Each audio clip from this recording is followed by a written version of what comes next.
আদম আলাইহিস সালাম, মা হাওয়া আলাইহাস সালাম জান্নাতে আল্লাহর একটা কথা শোনেন নাই। আল্লাহ কাপড় চোপড় খুলে নিয়ে গেছেন, জান্নাতে থাকতে দেন নাই, বের করে দিছেন। অথচ আদম এবং হাওয়াকে আল্লাহ কত সম্মানিত করলেন। আদম আলাইহিস সালামকে বানানোর পর আল্লাহ ফেরেশতা দিয়া সিজদা করালেন এবং বললেন জান্নাতে থাকো, যা মনে চায় খাও, যেখানে মনে চায় যাও, তবে ফালা তাকরাবা হাদিহি শাজারা, ওই গাছটার কাছে যেও না। যখনই আল্লাহর কথাটা শুনে নাই, আল্লাহ জান্নাতের কাপড় খুলে উলঙ্গ বানায়া ছেড়ে দিছে, কাপড় খুলে লেস।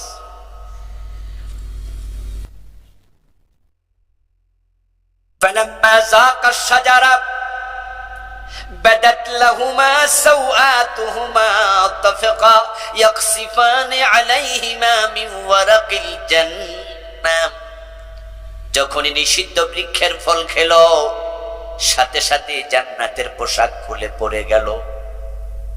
জান্নাতের গাছের পাতা ছিঁড়ে ছিঁড়ে লজ্জাস্থান ডাকতে শুরু করলো। ওই পোশাক এই কাহিনী কোরআনে আমাদেরকে শোনালেন, বুঝাইয়া দিলেন আমার কথা একটা শোনে নাই, আমি পোশাক রাখি নাই, উলঙ্গ বানিয়েছি। তারপরে কোরআনে বলে আমি বলেছি জান্নাত থেকে বেরিয়ে যাও, আমি বের করে দুনিয়ায় পাঠিয়ে দিয়েছি। একটা অপরাধের কারণে রব্বানা যালামনা আনফুসানা বলে তোমাদের বাবা মা আমার কাছে তাওবা করতে হয়েছে। আর তোমরা কথা শোনো না, ডজন ডজন সুদ খাইবা, গোশ খাইবা, শিরিক করবা, বেদাত করবা, তোমরা আমার কাছে ওই জান্নাত চাইবা, জান্নাতে তো মাগুনা মিলে না।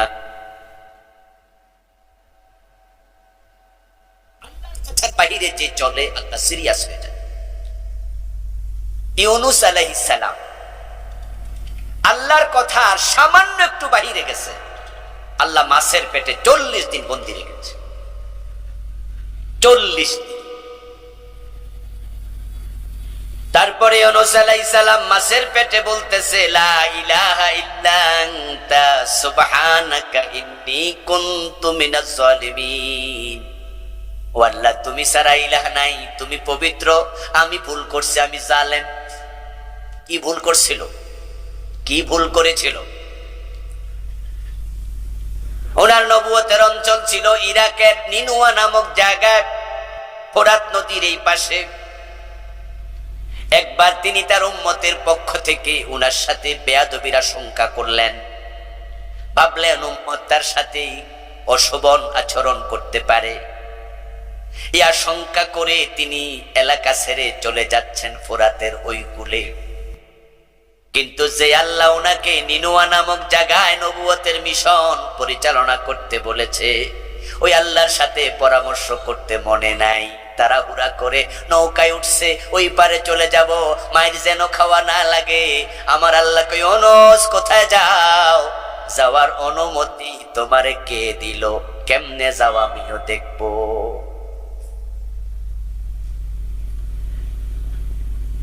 আল্লাহর কোন অর্ডারও লঙ্ঘন করে না, ওনার কাজও করে নাই, জাস্ট এলাকা ছেড়ে চলে যাচ্ছে। এতে আল্লাহ নাখোশ। তোমাকে আমি দায়িত্ব দিছি, তো গেলে আমার সাথে পরামর্শ করবা না? করো নাই তো, কেমনে যাও দেখবো আমি। ইউনুস আলাইহিস সালামকে নৌকা থেকে ফেলে দেয়া হলো, নৌকা কাঁপুনি উঠেছে শুধু শুধু। এক পর্যায়ে লোকজন বলছে কে অপরাধী, কে অপরাধী? বের করেছে নবী ইউনুসকে।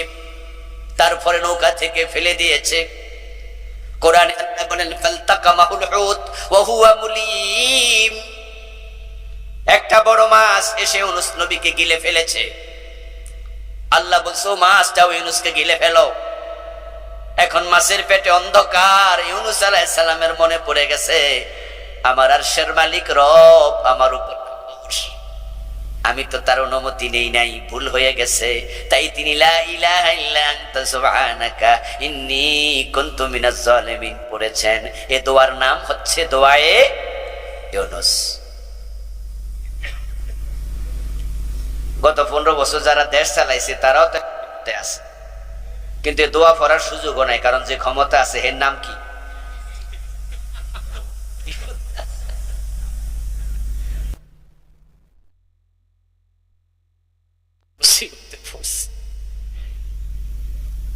বিপদে যে দোয়া পড়ার সুযোগ নাই, বিপদ আর এমনি আসে নাই, এরা আলেমদের সাথে বেয়াদবি করছে, ঠিক না? এই আপনাদের এলাকা তো আমার আইতে দিছে না। এই যে আমি যে এতক্ষণ ওয়াজ করছি, এগুলো কি আমার বাপ দাদার ওয়াজ? তো যদি গত 10-12 বছর আসতাম, ফ্রি ছিল, 5 বছর তো আসতে পারি। যে বেটা তার এই বেটাও এখানে ইউনুসের 14 টিকের ভিতরে আছে। এগুলোই আল্লাহর নিয়ম, এগুলো আল্লাহর নিয়ম। ইউনুস আলাইহিস সালাম মাছের পেটে গিয়ে আল্লাহর কাছে দোয়া করলেন। আল্লাহ মাছকে বললেন, যা মাছ ইউনুসকে বমি করে দে। ইউনুস আলাইহিস সালামকে মাছ উগরে দিল, বমি করে দিল। তাওবা করে রেহাই পেলেন। আল্লাহ কোরআনে বলছেন অন্য আয়াতে, ফালাউলা আন্নাহু কানা মিনাল মুসাব্বিহিন লালাবিসা ফি বাতনিহি ইলা ইয়াউমিন ইউবাসুন। ইউনুস নবী যদি মাছের পেটে দোয়া না পড়তো, আমি কিয়ামত পর্যন্ত ইউনুসকে মাছের পেটে রেখে দিতাম বন্দি করে। বুঝুন তো আল্লাহ কত বড়, টের পাইছেন তো কিছু? নবীরও ছাড়ে না, আর আমনে আর আমি কেনা, মানে আল্লাহর সামনে আমরা কিচ্ছু, তিনি যা বলেন সেটাই ফাইনাল। এজন্য তো হাসরের ময়দানে আল্লাহ যখন কাহার সুরত ধরে প্রকাশিত হবেন, আল্লাহ নবীরা পর্যন্ত ইয়া নফসি নফসি নফসি নফসি, কঠিন অবস্থা। এখন জান্নাত ওই আল্লাহর হাতেই তো, তার হাতের জান্নাতটাই তো পেতে হবে। এটা পাওয়ার জন্য তাকে খুশি করুন, রহমতের কাঙ্গাল হন। তিনি ঘোষণা করছেন 2টা কাজ করলে জান্নাত, একটা হলো ঈমান আর একটা হলো নেক আমল। এবং তিনি এত বড়, তিনি যা বলেন তার খেলাপ করেন না, সেটাই চূড়ান্ত। সুতরাং এই 2টা আমল যে করবে, 2টা কাজ যে করবে, সে জান্নাত পাবে, কোনো সন্দেহ নাই। ঈমান ঈমান, দ্বিতীয় হলো নেক আমল। এখন এই 2টা আপনার কাছে আমার কাছে আছে কিনা, কোরআন হাদিসের আয়নায় বিম্বিত হয় কিনা, ধরা পড়ে কিনা, যাচাই করা প্রয়োজন আছে না নাই? এই 2টা আপনার সাথে আমার সাথে আছে কিনা? ঈমান কি, নেক আমল কি, এগুলো একটু শিখবেন, জানবেন। ঈমান যেটা এনেছেন সেটা আছে কিনা, নেক আমল যা করছেন তা কি আল্লাহ পর্যন্ত যাচ্ছে নাকি ফেলে দিচ্ছে? আমল করলে তো হবে না, কবুল হওয়া তো লাগবে নাকি? আরে আমল করছেন কবুল হয় না তো লাভ কি? ইব্রাহিম আলাইহিস সালামকে আল্লাহ বলছে কাবা নির্মাণ করো। ইব্রাহিম আলাইহিস সালাম সন্তান ইসমাইলকে সাথে নিয়ে কাবার ঘর বানালেন। ওই কাবা ঘর বানাইয়া বাড়িতে চলে যেতে পারতেন, বলতে পারতেন আল্লাহ আপনি বলছিলেন বানাইছি, আল্লাহ হাফেজ, গুড বাই। কিন্তু না, কোরআনে পাওয়া যায় ওয়াইদ ইয়ারফাউ ইব্রাহিমুল কওয়াইদা মিনাল বাইতি ওয়া ইসমাঈল রব্বানা তাকাব্বাল মিন্না ইন্নাকা তাস-সামিউল আলীম। কোরআন আমাদের কাছে নাজিল হয়েছে ইব্রাহিমের ইন্তেকালের 2500 বছর পরে। ইব্রাহিম আলাইহিস সালাম কোরআন নাজিলের 2500 বছর আগে পৃথিবী থেকে চলে গেছেন। এখন এই কোরআনের মাঝে কাবা শরীফ বানাইছে ইব্রাহিম আলাইহিস সালাম। তারপরে তিনি কি করলেন, এই কাহিনী আল্লাহ কেন শোনায়? এই কাহিনী শোনাই আল্লাহ বুঝায়, দেখো ইব্রাহিম কি করেছে, তোমরা তাই করো। ইব্রাহিম কাবা বানালেন, বানানোর পরে বাপ বেটা মিলে বলে রব্বানা, ও আমাদের রব, তাকাব্বাল মিন্না, আমরা তো করছি, এখন তুমি কবুল যদি না করো কইরা লাভ কি? তা তোমার কাছে আমাদের দোয়া, তুমি মেহেরবানি করে আমাদের আমলটা কবুল করো। ইব্রাহিম যা করেছে আমাদের তা করা দরকার। ইব্রাহিম আলাইহিস সালামের সাথে আমাদের সম্পর্ক আছে না? হালকা না স্পেশাল? ইয়েস, অন্য অন্য নবীর সাথে যত না সম্পর্ক আছে, ইব্রাহিম আলাইহিস সালামের সাথে সম্পর্ক আমাদের অনেক গাঢ়, অনেক বেশি। আমরা নবী মূসাকে বিশ্বাস করি, কিন্তু নবী মূসার উম্মত নয়। এবং নবী মূসা আলাইহিস সালাম, ঈসা আলাইহিস সালাম, উনারা নবী আমরা বিশ্বাস করি, উনাদেরকে আমরা অনুসরণ করি না। উনাদের সাথে আমাদের সম্পর্ক আছে নবী হিসাবে না, বিশ্বাস হিসাবে। কিন্তু নবী ইব্রাহিমের সাথে সম্পর্ক শুধু নবুয়তের বিশ্বাস না, সন্তান এবং বাবা হিসাবে।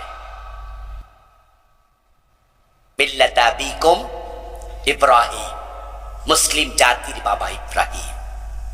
ইব্রাহিম আমাদের জাতির পিতা। নতুন কোন দাড়িমারি নাই এ বেডারে ফিতা হওয়া বানানোর জন্য, পাগল হওয়া দরকার নেই। ও বেটা তো জাতির ফিতা বানানোর জন্য লাঠি লইয়া খারাইছিল, কোদাল লইয়া, কুড়াল লইয়া খারাইছিল, যে না এটাই জাতির ফিতা। কইয়া স্যার দরকারটা কি? যার যতটুকু সম্মান তাকে ততটুকু দিতে হবে। আমরা ছোট করতে চাই না, আমরা আবার অতি বড় করতে চাই না, এটাই নিয়ম। বেশি ছোট হবেন তাহলে আপনাকে ছাগলে খাবে, আর লম্বা হবেন তাহলে আবার ঝড় তুফানে ভেঙে ফেলবে। এই জন্য মাঝারি গাছ ঠিক থাকে বেশি। ছোট গাছ ছাগলে খাইয়ালায়, বেশি বড় হইলে ভেঙে যায়। আইন বানাইছে, আইন বানাইতে না, জাতির ফিতা কয় লাগবে। এই মাদ্রাসার অনুষ্ঠানগুলোতে প্রিন্সিপালদের মুখ দিয়া, হুজুরদের মুখ দিয়ে এসব বাইর করছে, না হয়তো চাকরি থাকবো না। কেন ইব্রাহিমকে আল্লাহ জাতির পিতা বলছে, মুসলিম জাতির পিতা। ইব্রাহিম থাকতে আর কোন জাতি পিতা দরকার নাই, জাতির নেতা হইতে পারে। শুধুমাত্র পিতা বলায় নাই, মাথার উপরে ছবিটা নাই। এই আপনাদের এলাকায় মাদ্রাসা আছে না? এখন আসেনি ছবি? এখন আছে? মাথার উপর রাখতে কেন? মহিলার ছবি টানানো কি জায়েজ? মহিলার ছবি দেখলে গুনাহ হয় না? তা আমাদেরকে গুনাহগার বানাবা কেন? তোমরা তো আগাও নাই, গোড়াও নাই, তোমরা তো বেশ্যালয়ে যাও, পতিতালয়ে যাও, মদখানায় যাও, তোমরা সুদখোর, তোমরা গোশখোর। কিন্তু আমরা আলেম ওলামা, আমরা তো এইসব জায়গায় যাই না। পরনারীর ছবি আমাদের সামনে কেন ঝুলবে? মাদ্রাসার প্রিন্সিপালের সামনে, আলেমদের সামনে মহিলার ছবি কেন কেন ঝুলাইতে হবে? আপনার যাদের সামান্য বিবেক বোধ আছে বলুন তো, মাদ্রাসার অফিসে কি কোরআন শরীফ নাই? আলমারিতে কোরআন থাকে না? মাদ্রাসার অফিসে আলমারিতে বুখারী থাকে না? বুখারী শরীফ থাকে, মুসলিম শরীফ থাকে, কোরআন শরীফ থাকে, তাফসীর থাকে, জালালাইন থাকে, মেশকাত থাকে, রাসূলের হাদিস, আল্লাহর কোরআন। আর ছবিটা হলো আলমারির উপরে, একবার মাথার উপরে।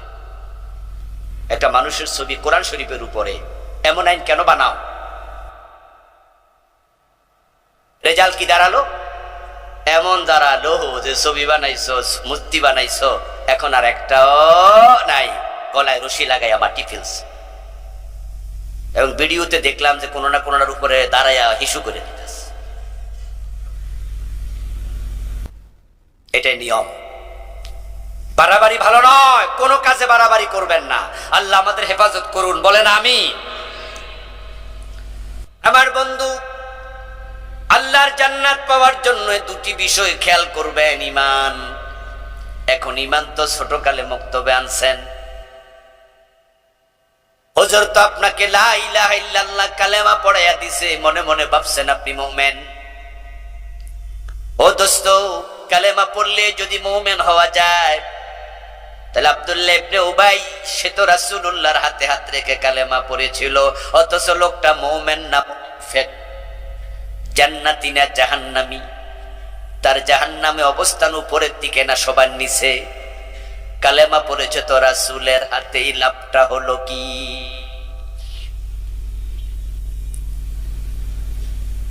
কিছুক্ষণ আগে যে গিরিশচন্দ্র সেন বাবুর নাম বললাম, তিনিও তো লা ইলাহা ইল্লাল্লাহ কালেমা পড়ছে, লিখছে, বলছে, গবেষণা করছে, অনুবাদ করছে, কিন্তু তাকেও তো আমরা মুমিন বলি না। আমাদের দেশে যারা কাদিয়ানি, কাদিয়ানিরা মুমিন না কাফের? কালেমা পড়ে না? তাদের আজানের মাঝে কালেমা নাই। আশহাদু আল্লা ইলাহা ইল্লাল্লাহ, আশহাদু আন্না মুহাম্মাদার রাসূলুল্লাহ। আজান এভাবে দেয় যেভাবে আমরা দেই, কিন্তু এরপরও সে কাফের। কারণটা কি? আজানে কালেমা তো পড়লো। আত্তাহিয়াতু যখন পড়েন, আত্তাহিয়াতুর মাঝে তো আছে আশহাদু আল্লা ইলাহা ইল্লাল্লাহ ওয়া আশহাদু আন্না মুহাম্মাদান আবদুহু ওয়া রাসূলুহু, আসেনি? তো কাদিয়ানি কি এই আত্তাহিয়াতু পড়ে না? তো কালেমা তো পড়লো, কাফের কেন? আসলে কালেমা পড়লে মুমিন হওয়া যায় না, তবে মুমিন হওয়ার জন্য কালেমা পড়তে হয়। মুমিন হওয়ার জন্য কালেমা পড়বেন কিভাবে? কোরআনে আল্লাহ শিখাইছে, ফামাইয়াকফুর বিত্তাগুতি ওয়া ইউমিন বিল্লাহি ফাকাদ ইসতামসাকা বিল উরওয়াতিল উসকা লা ইনফিসামা লাহা। যে ব্যক্তি বলবে তাগুত মানি না, শুধু আল্লাহকে মানি, আগে তাগুতের সাথে সম্পর্ক বিচ্ছিন্ন করবে, সে কুফর করবে না, শিরিক করবে না, নেফাক করবে না, তার অন্তরটাকে কুফর মুক্ত করবে, তার অন্তরকে শিরিক মুক্ত করবে। যে বেটা পীরের পায়ে সেজদা দেয়, ওই বেটা নামাজের মাঝে আত্তাহিয়াতুও পড়ে, আবার নামাজ শেষে পীরের পায়ে আবার সেজদা মারে। যে পীরের পায়ে সেজদা দিল, ঈমান আছে না গেছে? লোকটা মুমিন না মুশরিক? কিন্তু হে না পরে আশহাদু আল্লা ইলাহা ইল্লাল্লাহ কি?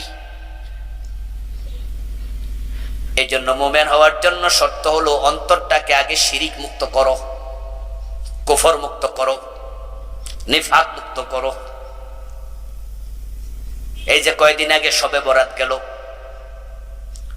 আপনারা প্রায় মসজিদে হুজুরদের ওয়াজ শুনেছেন, আল্লাহ তাআলা এই রাতে ক্ষমা করবেন, তবে মুশরিক এবং যে বিদ্বেষী তাকে ক্ষমা করবেন না। খেয়াল করছেন? ইয়াত্তালিউল্লাহু সুবহানাহু ওয়া তাআলা লাইলাতান নিসফি মিন শাবান ইলা জামিই খালকিহি ফায়াগফিরু লিল মুমিনিন ইল্লা লিমুশরিকিন আও মুশাহিন। শবে বরাতের রাতে আল্লাহ তাআলা তার মাখলুকের দিকে বিশেষ নজর দেন এবং যত মুমিন আছে সবাইকে তিনি ক্ষমা করেন, তবে যার অন্তরে শিরিক আছে তার ক্ষমা শবে বরাতের রাতেও নাই। এখন আমরা যতজন শবে বরাতে আল্লাহর কাছে মাফ চাইছি, ক্ষমা চাইছি, ওই রাতে ইবাদত বন্দেগী করছি, সবাই শিরিক অন্তর থেকে সরাইয়া তারপরে করছি তো? এই হলো প্রশ্ন। যদি অন্তরে শিরিক থাকে আর এটা লইয়া মসজিদে যান, ক্ষমা চান, আপনার ক্ষমা নাই। এখন কোন কোন কাজ শিরিক, এটাই তো পাবলিক অনেকেই শিরিকে তো বোঝে। যারা মাজারে সেজদা দেয়, পীরের পায়ে সেজদা দেয় শবে বরাতের রাতে, হেরা কি যাক নাই মসজিদে? বরং হেরা মসজিদ আরো বেশি গেছে। যে অঞ্চলে বেদাতি বেশি, ওই অঞ্চলে শবে বরাত পালন হয় ওই অঞ্চলের তুলনায় বেশি। বরং এই অঞ্চলে হালুয়া রুটি পর্যন্ত পাকাইয়া খাওয়ায়। সারা রাত তারা শবে বরাতের ইবাদত করে। এখন তারা পীরের পায়ে সেজদা দেয়া শিরিক, তা থেকে মুক্ত হয় নাই। এটা অন্তরে রাইখাই শবে বরাতের রাতে আল্লাহর কাছে মাফ চাইছে। তো রাসূলুল্লাহ খবর দিছে শিরিক থাকলে ক্ষমা নাই। এবার আপনাদের কাছে আমার প্রশ্ন, পীরের পায়ে সেজদা দেয় শিরিক, এছাড়া আর শিরিক নাই? তো যদি ওই একটা আমনের ভিতরে থাকে, তাহলে আমনেও ক্ষমা না, আপনিও পান।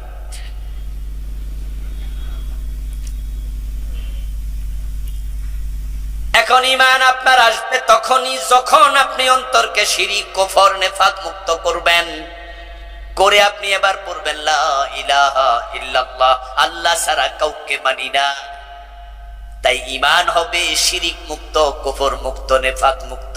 এটা যদি থাকে তাহলে আপনার 1 নাম্বার শর্ত পূর্ণ হলো। এবার ঈমান আছে, এবার আমলে মনোযোগী হন। ওয়া আমিলুস সালিহাত লাহুম জান্নাত। এখন আমল কি? নামাজ, রোজা, হজ, যাকাত, এটাই নেক আমল। এটা ভুল চিন্তা। নেক আমল হলো দুটি জিনিসের সমন্বয়। মা তাকুমুর রাসূলু ফাখুযুহু ওয়া মা নাহাকুম আনহু ফান্তাহু। 5 ওয়াক্ত নামাজি সুদে টাকা লাগায় এমন নামাজি নাই? এটা নেক আমলকারী না, এটা ভণ্ড নামাজ। মুখে দাঁড়িয়ে আছে, মাথায় টুপি আছে, নামাজও পড়ে, অথচ ঘোষ না দিলে সিগনেচার করে না, ফাইল আটকায় রাখে। এমন নামাজি ঘোষখোর অফিসার নাই, ওই ভণ্ড নামাজি।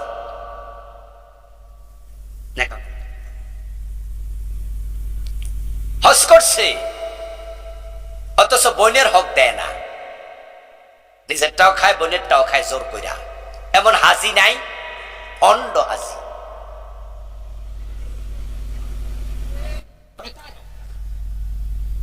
নিকামল মানে কি? রাসূল যা করতে বলেছেন করো, যা ছাড়তে বলেছেন ছাড়ো, দুটা একসাথ হলে তার নাম হলো নেক আমল।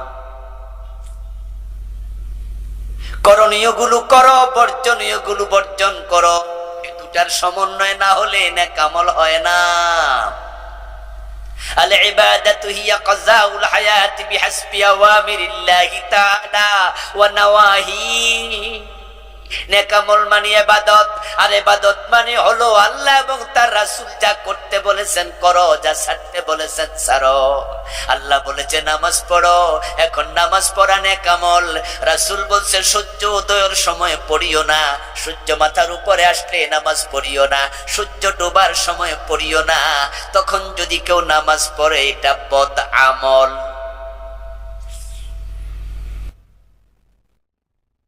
রমাদান আসছে, কুতিবা আলাইকুমুস সিয়াম বলে আল্লাহ রোজা ফরজ করেছে। ফামান শাহিদা মিনকুমুশ শাহরা ফালিয়াসমহু, রমাদান পেলে রোজা রাখো। কিন্তু যখন রোজা শেষ তখন আসবে ঈদুল ফিতর, ওই দিন রোজা রাখতে রাসূল মানা করছে। যদি কেউ সেদিন রোজা রাখে নেক আমল না বদ আমল? তাহলে যা করতে বলেছে করো, যা ছাড়তে বলেছে ছাড়ো।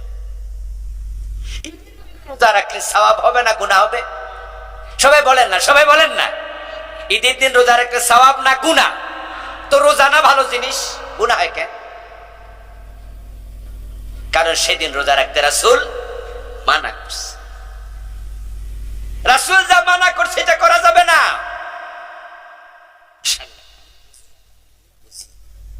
রোজার দিন ওযু করার পরে হুজুরের কাছে মাসলা জিজ্ঞাসা, হুজুর ওযু করার পরেও তো মুখে কিছু পানি থাইকা যায়, কুলি করছি না, এমনি ফালাই দিই, তারপরও সন্দেহ লাগে হুজুর, কি হবে? কত বড় মুত্তাকি, মানে গালের ভিতরে পানি সামান্য থাকে কিনা তা নিয়েও টেনশন। কি তাকওয়া! হ্যাঁ, ঘড়ির দিকে তাকাচ্ছে, জিজ্ঞাসা করছে কয় মিনিট বাকি আছে ভাই? কয় বাকি আর বেশি নাই, মাত্রই তো ইফতারের 3 মিনিট বাকি আছে, কইরালান ইফতার, অসুবিধা নাই। কি বললেন? সারাদিন রোজা রাখছি, 3 মিনিট আগে ইফতার করবো, ফাইজলামি পাইছেন আপনি, 1 মিনিট আগেও করা যাবে না। ও ইফতারি করবেন কি দিয়ে? পানি দিয়ে? কিরে ভাই পানি টানি নাই নাকি? বোতল বোতল নাই, আনেন নাই আজকে? তাহলে উদাহরণ দিলে দেখাইতে সুবিধা হইতো। এই যে বোতলের পানি আছে সামনে, ইফতার করবেন আপনি, ঘড়ির দিকে তাকাচ্ছেন, আচ্ছা এই পানিটা কি আদৌ হারাম না শুধু রোজার দিনে হারাম? সূর্য ডুবে গেলে হারাম না হালাল? তাহলে কয় ঘন্টা হারাম ছিল পানিটা? 14 ঘন্টা, 15 ঘন্টা? কি মুত্তাকি 1 সেকেন্ড আগেও খাবে না, কিন্তু সুদ হারাম কয় ঘন্টা? ওইটা রোজার দিনও খাইছে, ওইটা অসুবিধা। এটা দিনের বেলায় হারাম ছিল, কিন্তু অরিজিনালি এটা হারাম না, শুধু রোজার কারণে হারাম। ওটার জন্য চিন্তা যে গালের ভিতরে ওযুর পরে থাইকা গেল কিনা, তাকওয়ার ঠেলা কারে। গড়ি হাতে 1 মিনিট আগে ইফতার করবে না, খাওয়া যাবে না, হারাম। তো গোশ খাইলা কেমনে রোজার দিনে? সুদ খাইলা কেমনে? ওজনে কম দিলা কেমনে? মালে ভেজাল দিলা কেমনে? এই হলো তোমার ইসলামের কনসেপশন, ইসলামের বুঝ। বাংলাদেশের ইসলাম চলছে আমাদের মন মতো। আল্লাহর ইসলাম আল্লাহর মতো হওয়া লাগবে, রাসূলের মতো হওয়া লাগবে। ভালো করে শোনো মুসলিম, মাথা তোমার, টুপি তোমার, তাই মাফ হবে তোমার। শরীর তোমার, জামা তোমার, জামার মাপ হবে তোমার। ইসলাম তোমার না, তোমার বাবার না, তোমার পীরের না। তোমার মাপে ইসলাম হবে না, আল্লাহ এবং রাসূলের মাপে, কোরআন সুন্নাহর মাপে হওয়া লাগবে। না হয় ইসলাম আল্লাহ ফেলে দেবে, তোমার ইসলাম আল্লাহ নেবে না।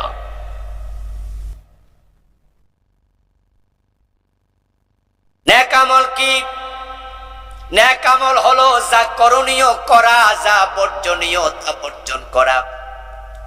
এখন এই দুইটার সমন্বয় হবে নেক আমল। এবার আলহামদুলিল্লাহ, আপনি নামাজ পড়েন, আপনি রোজা রাখেন, আপনি ভালো, আপনি হারাম খান না, তাহলে আপনি ঠিকঠাক চলছেন, ভালো। তবে নামাজ পড়তে যাইয়া নামাজের মাঝে নিজে এমন কিছু বানায়া বানায়া চালাইয়া দিছেন। আপনি আজান দেন, আপনি মুয়াজ্জিন, কিন্তু আজান দেওয়ার আগে বানায়া বানায়া এমন কিছু নিজে চালাইছেন যেগুলো হাদিস কোরআনে নাই। তাহলে আপনার আমলের সাথে বেদাত যুক্ত হলো। যখন আমলের সাথে বেদাত যুক্ত হয় তখন সে আমল আল্লাহ আর নেয়।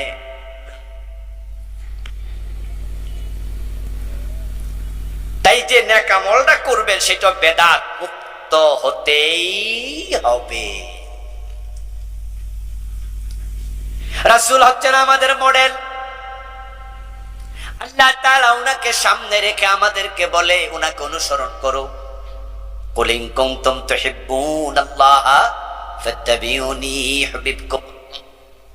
যদি তোমরা আল্লাহর ভালোবাসা পেতে চাও, রহমত পেতে চাও, জান্নাত পেতে চাও, ফাত্তাবিউনি, ও নবী আপনি বলুন অনুসরণ করো। قال النبي صلى الله عليه وسلم صلوا كما رأيتموني أصلي। তুমি নামাজটা ঠিক সেভাবে পড়ো যেভাবে আমি নবীকে পড়তে দেখেছো। খুদু আন্নি মানাসিকাকুম। অন্য হাদিসে নবীজি বলেন তোমার ইসলামের সকল বিধান আমি নবী থেকে গ্রহণ করো, আমার মতো যেন হয়। পারাইলো হবে না, চলবে না, এটা ঠিক আমার মতো করে করো। আমাদের দেশের লোকেরা নবীজি সাল্লাল্লাহু আলাইহি সাল্লাম যতটুকু করছেন অতটুকু তো অনেকে খুশি থাকে না, আর একটু বাড়াইতে। যেমন রাসূলুল্লাহ জিকির করছেন, জিকিরের মাঝে তিনি কিভাবে জিকির করছেন হাদিসে পাওয়া যায়। আল্লাহর হাবিব জিকির করতেন প্রশান্ত শান্তির সাথে। আল্লাহ বলছে উদউ রাব্বাকুম তাদাররুআন ওয়া খুফিয়া। আল্লাহকে ডাকো এমন ভাবে তোমার অন্তরে ভয় থাকবে। আল্লাহ বলছে ইযা যুকিরাল্লাহ ওয়াজিলাত কুলুবুহুম। আল্লাহর জিকির করবে, অন্তর বিগলিত হবে। আর আমি বলি যে না, এটুকুতে চলবে না, জিকিরের সাথে লাভ মারতে হবে। এখন জিকিরের সময় লাভ দেয়, ফাল দেয়, এমন জিকিরকারী বাংলাদেশে নাই। আচ্ছা, আমরা যারা বয়ে বয়ে জিকির করলাম নীরবে, যারা লাফাইয়া করলো, কষ্ট কি আমাদের বেশি হয়েছে না হেরার বেশি হয়েছে? তাহলে হেরার সওয়াবও বেশি হইব, ঠিক না? হেরা তো একটু বাড়াইছে। আচ্ছা, শুধুমাত্র লাফায় নাই, সাথে ঢোল বাজাইছে, এমন জিকিরকারী আছে না? তাহলে হেদের কষ্ট আরো একটু বেশি হয়েছে না? খরচাপাতিও তো বেশি হয়েছে, ঢোল কিনতে টাকা লাগে না? জিকির যারা ঢোল বাজায় তারা কষ্ট বেশি করছে, খরচাপাতি বেশি করছে, এই জন্য ওদের সওয়াব আরো বেশি হবে। আর যারা জিকিরের সময় কষ্ট করে বাঁশের আগায় উঠছে এরা সওয়াব আরো বেশি হবে। জিকির করতে করতে লাভ মাইরা বাঁশের আগায় উঠা যায়, লাভ মাইরা স্টেজে উঠা হুজুরের কান্দে উঠা যায়। কি এমন আছে না নাই? দেখেন নাই, দেখেন নাই? আবার হুজুরও কয়ে ধরিও না, ধরিও না, সাফুক আমার। মানে হুজুরের কারামতি জাহের হয়েছে যে আমার ওয়াজের অ্যাকশন দেখো, লোকজন পুরা পাগল হয়ে গেছে। রাসূলুল্লাহ সাল্লাল্লাহু আলাইহি সাল্লাম আপনার জন্য কি মডেল নন, আদর্শ নন? লাকাদ কানা লাকুম ফি রাসূলিল্লাহি উসওয়াতুন হাসানাহ। আল্লাহ বলে রাসূলুল্লাহর মাঝে আমি তোমাদের জন্য সর্বোত্তম আদর্শ রেখেছি। রাসূলের সে পণ্ডিতি করে বাড়াইতে যেও না। মাগরিবের নামাজ হলো, শেষ হলো, ইমাম সালাম ফিরালো, এক মুসল্লি মুরব্বি টাইপের সালাম না ফিরাইয়া খাড়াইয়া গেল, আর এক রাকাত পরে বসলো। পাশে এক ইয়াং ছেলে ফলো করলো, কিরে চাচা যে মাগরিব 4 রাকাত পড়লো। সালাম ফিরানোর বলে চাচা ভুল হয়েছে তো, মাগরিব তো আপনার 4 রাকাত হয়ে গেছে। চাচা কয় ভুল হয় নাই রে বাতি, যা তোরটা তুই ফর, আমি যা করছি বুঝা শুনা করছি। ইয়াং ছেলে বলে চাচা এবার তো বুঝলাম না, আগে তো মনে করছি ভুল হয়েছে, এখন তো তুমি কি শুনাইলা? কারণ কি? যৌবন কালে কত নামাজ কাজা গেছে, কয়দিন আগে রিটায়ারমেন্টে গেছি, চাকরিও করেছি জীবনভর, সিদ্ধান্ত নিয়েছি হুজুর 3 রাকাত ফরুক, আমি 1 রাকাত বাড়াইয়া দিব, আগেরটির কিছু কাফারা হোক। এই কথা শুনে যুবক ছেলে বলছে, চাচা গজব করছো, তোমার নাম আজিবান, আগেরটির কাফারা দূরের কথা, আজকের মাগরিব শেষ, আমও নাই, সালা সুদ্দা শেষ। মুরব্বী বলতেছে অপরাধটা কি আমার?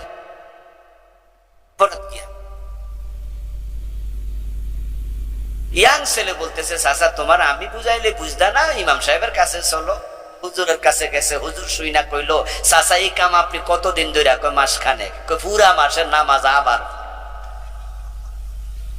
30 দিনের শেষ। মুরব্বী বলতেছে, হুজুর আপনি তো ওয়াজ করছেন, কোরআন পড়লে প্রতি রাকাত প্রতি অক্ষরে 10 নেকি, তো আমি তো সূরা ফাতিহা পড়ছি, আমি তো সোনার বাংলা গান গাই নাই, 4 নাম্বার রাকাতে সূরা ফাতিহা নাই, তো প্রতি অক্ষরে 10 নেকি, আমারটা গেল কই? একটা রুকু বেশি করছি, 2টা সিজদা বেশি দিছি, তা আপনি বলতেছেন আম শুদ্ধ সালাত শুদ্ধ 1 মাস শেষ, বুঝলাম না অপরাধটা কি হলো? হুজুর বললেন, কাজ অপরাধের কিছু হয়নি, আপনি ভালো কাজ করছেন, নামাজ পড়ছেন 1 রাকাত বেশি, রুকু সিজদা করছেন, সব ঠিক আছে, এক জায়গায় প্রবলেম, এই নামাজটা রাসূলের সাথে মিলে না। ঠিক আপনাদের কাছে আমার প্রশ্ন, মাগরিব 4 রাকাত পড়লে হবে তো? কারণ শুধু একটা রাসূলের সাথে। ঢাকা থেকে চট্টগ্রাম যাবেন, স্টেশনে বসে আছেন, রেলগাড়ি টিকিট কেটেছেন, আওয়াজ আসলো, মাইকে অ্যানাউন্সমেন্ট হলো, যারা চট্টগ্রামের কোচে উঠবেন, রেলে উঠবেন, তারা উঠে যান, রেলটা ছেড়ে যাচ্ছে, এত নম্বর ভোগী, আপনার টিকিট কাটা আছে, 2 রাকাত মাগরিব হলো, 1 রাকাত বাকি আছে, এখন যদি কোচে না ওঠেন, রেলে না ওঠেন, রেল চলে যাবে, ওই 1 রাকাত পর্যন্ত 3 মিনিট 5 মিনিট লাগবে, কতক্ষণ আর অপেক্ষা আপনার জন্য, তো রেল থামবে না। আপনি ভাবেন আল্লাহ সব দেখে, সালাম ফিরাইয়া ভাববেন 70% হয়েছে, ঠিক? মাসালা কি ক্ষেত্রে? মাসালা কি? আপনি বাকি 1 রাকাত পড়তে গিয়ে ট্রেন হারাবেন, ইসলাম কি বলে? হ্যাঁ, যদি আপনি মনে করেন যে পরে ট্রেনে যাবেন, 500 টাকা লস হোক, অসুবিধা নেই, আপনি থাকেন 3 রাকাত পড়েন। কিন্তু আপনি যদি মনে করেন যে না, আমি সালাম ফিরাইয়া দেই, 2 রাকাত বাতিল, নতুন করে ট্রেনে উঠে আবার 3 রাকাত পড়বো, কিন্তু আল্লাহর এই কথা বললে হবে না যে আল্লাহ আজকে ট্রেন মিস করছি তাই 2 রাকাত নেও। আল্লাহ বলে আমি অর্ধেক নেই না, আমার রাসূল যা পড়ছে ওইটা দাও, 1 রাকাত বাড়াইয়া দিবা নিব না, আমার রাসূল বাড়াইয়া পড়ে নেয়, 1 রাকাত কমাইবা নিব না, আমার রাসূল কমায় নাই, তোমার জন্য রাসূল মডেল। এই জন্য বাড়াইলে বেদাত হয়ে যায়। যে ব্যক্তি বেদাতি হয়, যার আমলের সাথে বেদাত যুক্ত হয়, তার আমল আল্লাহর কাছে আর যায় না। তো জান্নাতে যেতে হলে ঈমান লাগবে কুফর শিরিক মুক্ত, আমল লাগবে বেদাত মুক্ত। এখন আমাদের দেশে 2 জায়গায় প্রবলেম, দারুণ প্রবলেম। পীর সাহেব হুজুররা বেদাত চালু করে দিছে, অসংখ্য পীর আছে বেদাত, বেদাত করে না এমন পীরও আছে, তবে তাদের সংখ্যা বড়ই কম। আর কুফর শিরিকের তো অভাব নাই, এটা তো উপমহাদেশে ফলন খুব বেশি। কুফর আর শিরিকের ভারত উপমহাদেশে চর্চা অনেক বেশি।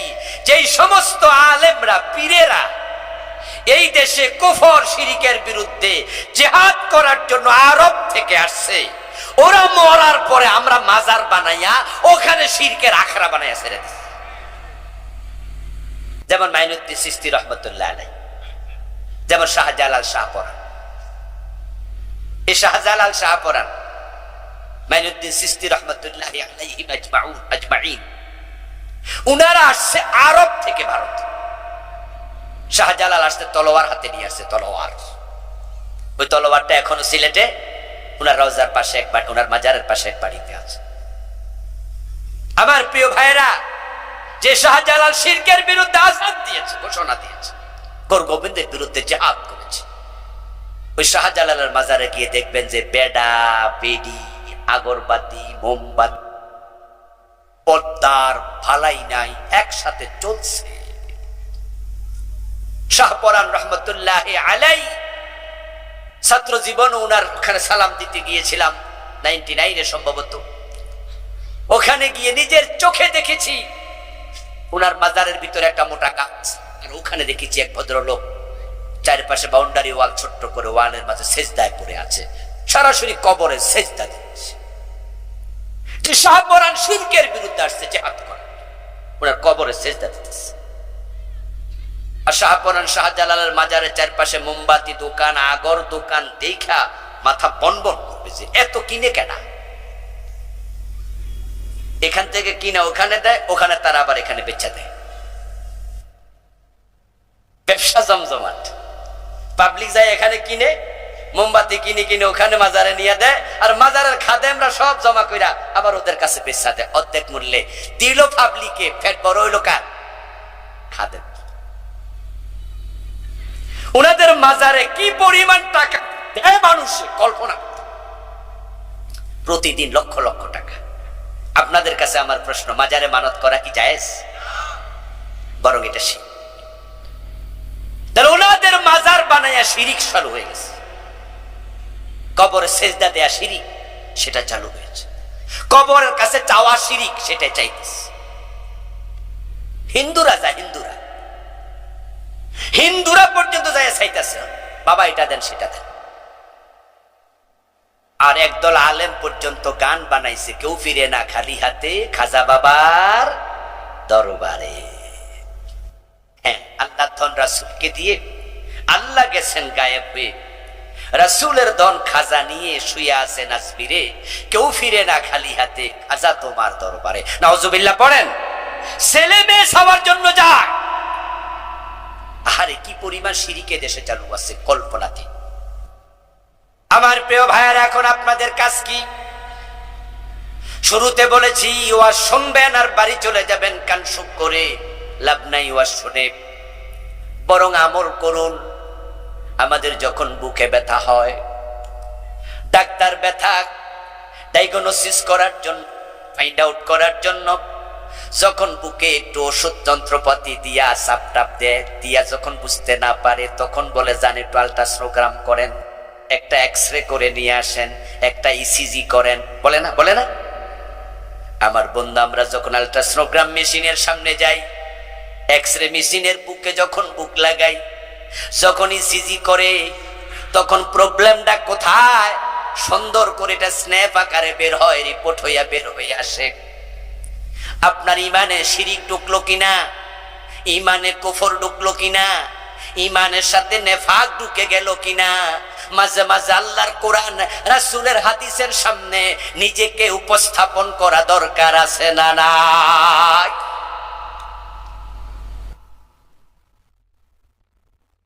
ও দোস্ত, যদি কোরআন হাদিসের সামনে না যান, তাহলে এমনও তো হতে পারে নিজের অজান্তে নিজের ঈমান শেষ।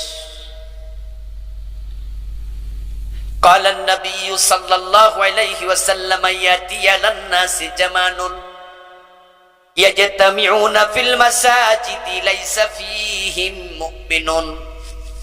নবীজি বলছেন এমন এক জামানা আসবে, মানুষগুলো জামাতের সাথে নামাজ পড়বে কিন্তু একটারও ঈমান থাকবে না।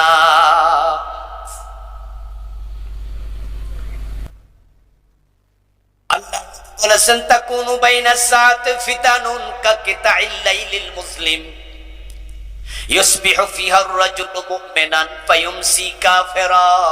এমন এক জামানা কিয়ামতের আগে আসবে, সূর্য ডুবে গেলে যেমন চারিদিক থেকে অন্ধকার ধেয়ে আসে, কিয়ামতের আগে পৃথিবীর চারিদিক থেকে ফিতনা বের হবে।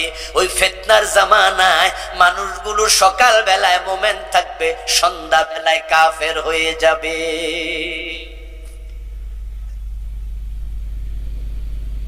এজন্য আল্ট্রাসোনোগ্রাম করেন, এক্সরে করেন, ইমানের এক্সরে হোক, ইমানের এক্সরে করেন ভাই। আমি তো ইমানদার সমাজে খুব কম দেখি। কত মসজিদের ইমাম বেঈমান, কত মসজিদের মুয়াজ্জিন কাফের, হিসাব নাই। নবীজি বলছেন এমন জামানা আসবে সব নামাজি কাফের হবে, যতজন মসজিদে আছে পুরা মসজিদের সবগুলো কাফের, লাইসা ফি একজনও মুমিন নাই। ওই জামানা আসবে না, না এসে গেছে। আপনি ঢাকার বকশীবাজারে যান, কাদিয়ানীদের মসজিদ পাবেন, ইমাম ও কাদিয়ানি, মুয়াজ্জিন ও কাদিয়ানি, মুসল্লি সব কাদিয়ানি। আজকে জোহরও পড়ছে জামাতে, আসরও পড়বে জামাতে, সবগুলো নামাজি, একটারও ঈমান।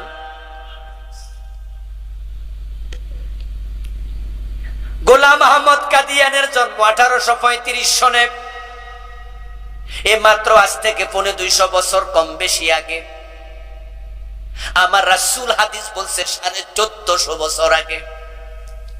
তাহলে গোলাম আহমদ কাদিয়ানের জন্ম না হলে হাদিসটা আমরা 100% মিলাইতে পারতাম না। কিন্তু গোলাম আহমদ কাদিয়ানের জন্মের পর একদল মানুষ তাকে এখন নবী মানে। যারা তাকে নবী মানে আমরা বলি সবগুলো কাফের, কারণ তারা আল্লাহর কোরআনের একটা মেসেজ অস্বীকার করেছে। যে আয়াতে আল্লাহ নবী মুহাম্মদকে বলেছেন খাতামান নাবিয়্যিন, আমার নবী শেষ নবী। আর কোরআনের যদি কেউ একটা কথাও অমান্য করে সে লোকটা কাফের হয়ে যাবে। কুফরিটা মানে কি?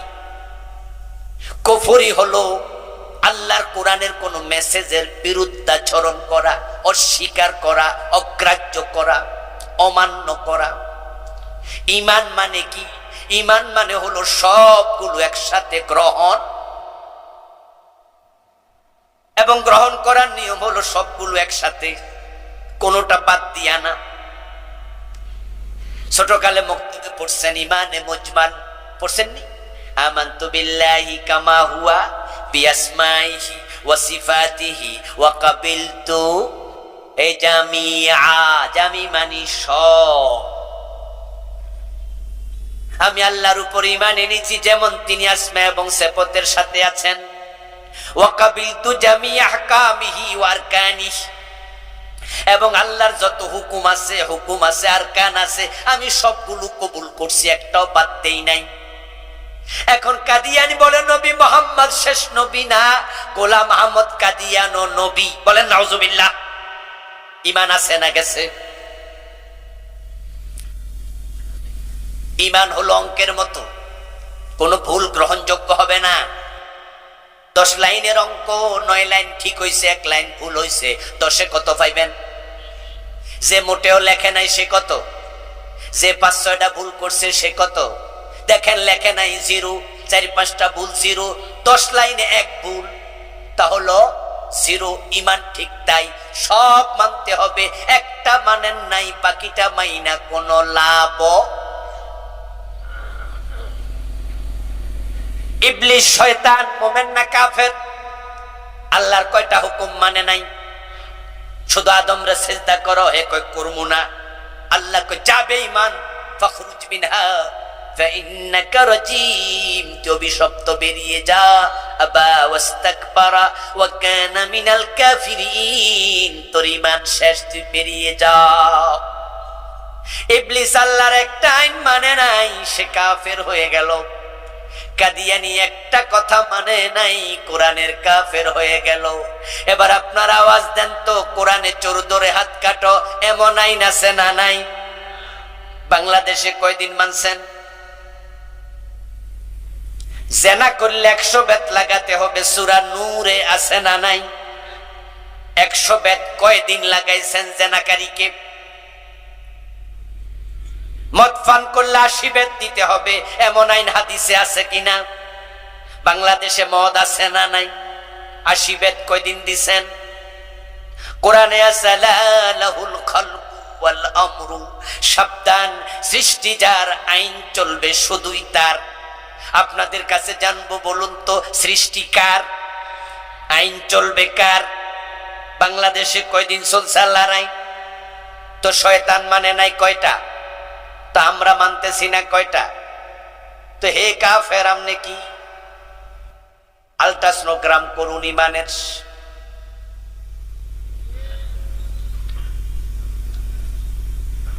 ও দোস্ত কাদিয়ানি বৈজ্ঞানিকে সবাই মিলে কাফের ফতুয়া দিলেন, আর নিজের ব্যাপারে ভুলে গেলেন। আত্মভোলা হবেন না, আত্মভোলা হবেন না।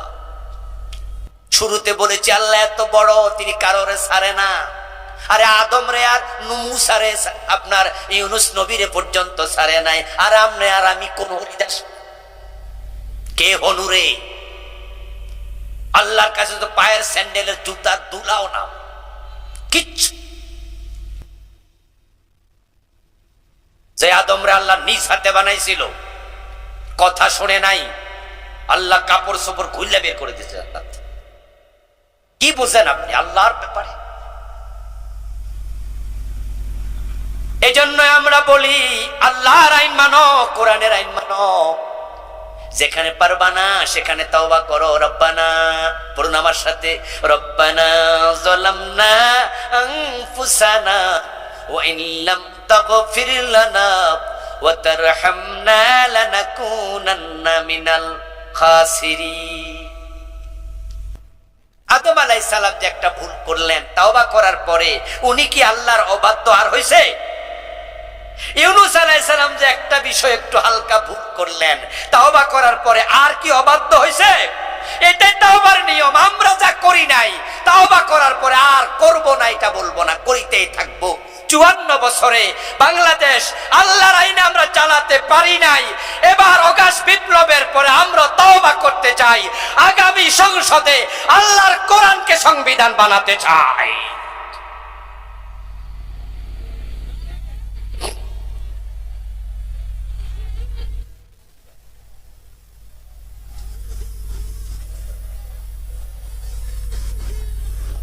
আমার প্রিয় ভাই, তওবা করার নিয়ম হলো আগে অপরাধ ভুলে যাওয়া, ছেড়ে দেয়া, তারপরে সরি বলে আল্লাহর কথা মানতে শুরু করা।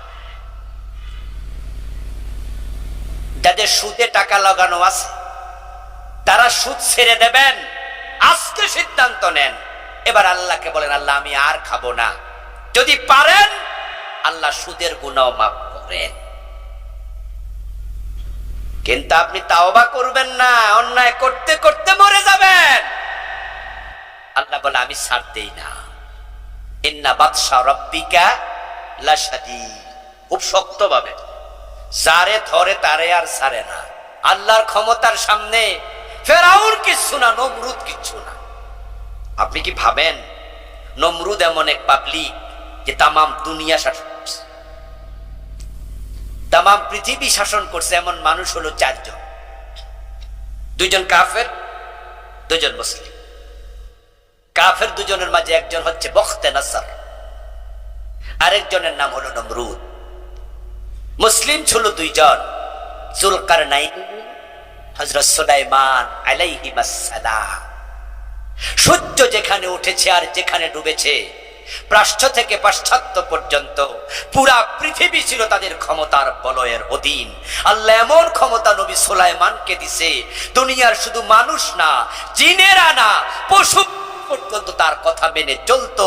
আল্লাহ কোরআনে বলছেন, ওয়ালি সুলাইমান আর-রিহ, আমি সুলাইমানের অধীনে বাতাসকে পর্যন্ত আনুগত্য করতে বাধ্য করেছি।